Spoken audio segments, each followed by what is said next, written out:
Aujourd'hui, je vous présente un exercice complémentaire à ceux proposés dans mon livre Plus jamais malade, qui paraît en France, en Belgique et d'autres pays d'Europe. Le livre est aussi en librairie au Québec. Le lancement s'est vraiment très bien déroulé. Je vous remercie de votre soutien, de vos commentaires, de vos bons mots. J'ai écrit le livre pour vous, pour répondre à vos questions, pour répondre à vos attentes. J'espère très sincèrement que le livre vous plaira et que l'exercice que je vous présente aujourd'hui vous plaira également. Aujourd'hui, je vous propose un exercice qui stimule la force des doigts, de certains muscles des doigts, de la main en fait. C'est important d'en prendre soin, de les stimuler, que ce soit dans un contexte de travail, si vous utilisez beaucoup vos mains au travail, que ce soit aussi parce que vous utilisez beaucoup des appareils portables, dans un contexte d'avancée en âge aussi. Donc, je vous propose cet exercice-là qui est tout simple à faire. Si vous écoutez la vidéo, c'est peut-être parce que vous avez utilisé les codes QR de la liste de lecture de mon livre Plus jamais malade. Si vous n'avez pas encore le livre, il n'y a aucun souci. Vous pourrez parfaitement suivre mes explications et comprendre les instructions, oui, de l'exercice. C'était important pour moi de vous proposer d'autres exercices, des exercices complémentaires à ceux qui sont déjà dans le livre, dont celui-là qui stimule la force des mains. C'est un exercice qui est simple, qui ne demande pas d'accessoires.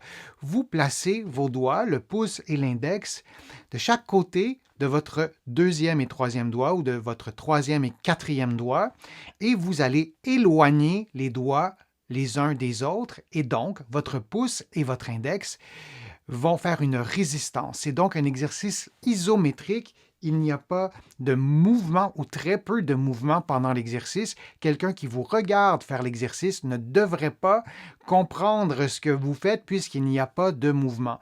Vous maintenez cette poussée dans votre pouce et votre index pendant 3, 4, 5 secondes. Ça peut être beaucoup plus long, ça peut être 10, 20, 30 secondes. Vous adaptez les paramètres à ce que vous souhaitez faire, mais vous maintenez la contraction au moins 5 secondes. Vous prenez une petite pause et vous répétez pendant 60 secondes. Vous faites ça pour chaque paire de doigts, comme vous le voyez en ce moment à l'écran. Donc, c'est un exercice qui est simple. Vous le faites évidemment des deux côtés. Comme tous les exercices que je vous présente sur ma chaîne, vous les faites toujours des deux côtés, même si, par exemple, vous faites cet exercice dans un contexte de réadaptation après une blessure au doigt, donc seulement sur une main, vous faites quand même l'exercice de l'autre côté. Ça, c'est bien important. L'exercice ne doit jamais reproduire ni augmenter une douleur. C'est vrai pour tous les exercices que je vous propose sur ma chaîne. Et s'il y a une douleur, vous consultez un professionnel de la réadaptation pour comprendre la cause de la douleur et traiter la cause.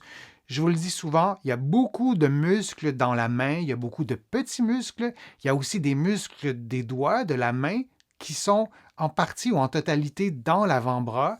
Donc, on doit penser à la main et à l'avant-bras lorsqu'on fait des exercices. Pour l'exercice que je vous présente aujourd'hui, c'est un exercice qui stimule les muscles de la main.